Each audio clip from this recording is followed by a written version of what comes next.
Do you feel like you always have to make everyone happy, even when it's exhausting?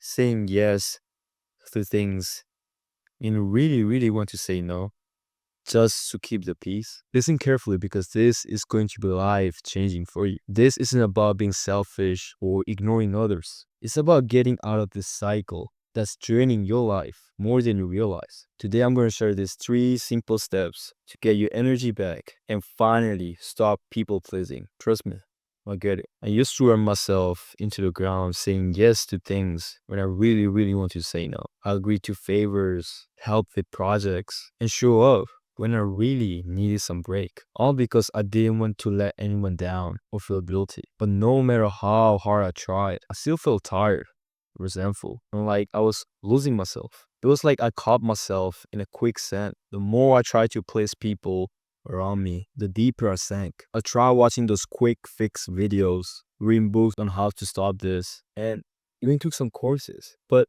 like nothing worked in the long term, and I kept falling back into the same old pattern. Looking back, I realized those quick fixes weren't teaching me the real skills I needed. They talked about saying no, but never showed me how to do it in a way that actually felt right. None of it addressed why I felt so scared to let other people down, or why I felt like somehow less worthy if I put myself first. But that's exactly what I'm going to share you with today. The real steps to break from this people pleasing once and for all. Imagine being able to speak up for yourself without feeling guilty, set boundaries without worrying about the backlash, and still feel connected to others. So, let's dive into the first point, understanding the core fear that keeps you stuck in people pleasing. One experience that taught me this was when a friend invited me to help him out with a project on a weekend. I was really busy with my own tasks and really needed a break. But instead of saying that, I convinced myself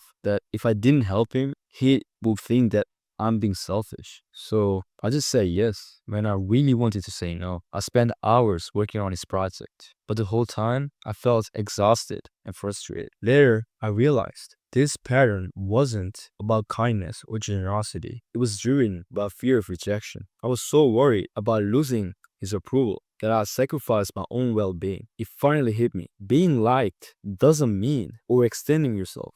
In that moment, I decided I'd rather be true to myself than constantly be exhausted from trying to meet everyone else's expectation. I've been placing other people's approval over my own needs, and it was actually really draining me throughout my day. The first step here is to start questioning that fear of rejection. Like seriously, ask yourself, what's the worst thing will happen if I say no? You'll realize that often it's our own mind making things harder and scarier than they actually are. And that brings me to the second point, that is learning how to set boundaries with compassion. It's one thing to say no, but it's another to feel confident while saying it. A simple strategy that helped me, and it might help you out, it was starting. For example, I once had a friend who constantly messaged me late at night, expecting immediate responses. Instead of just ignoring his messages or getting annoyed, I simply told him. I just said like, "Hey, I'll get back to you in the morning." All right. It was this tiny boundary, but it felt like a huge relief. And after that, he started respecting me because he knew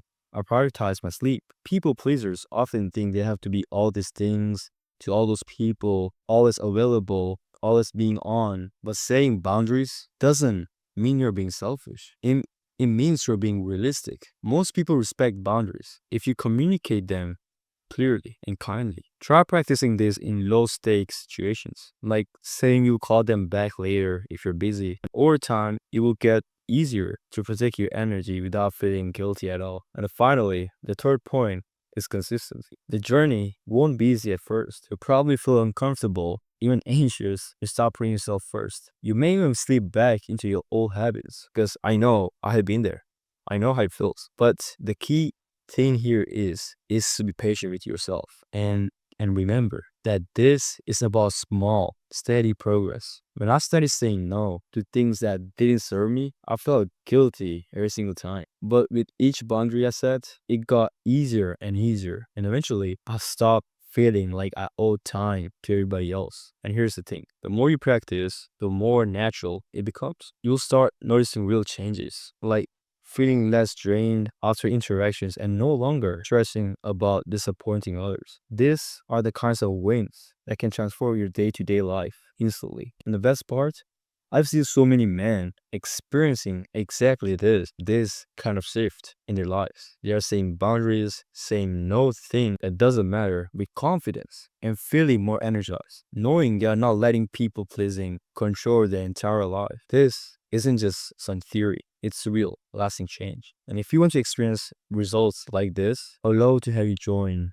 my community. When men are seeing real success, they are getting the support, the accountability they need to put these steps into practice and make real progress. If that sounds like something you'll be interested in, click the link in the description. It only takes a minute to sign up and it's completely free. You can leave anytime, any day you want to. The guys who join the community find it hard to leave because of the progress they have made. Now, with that said, if you're interested in joining the community, I will see you soon. And for everybody else, take care.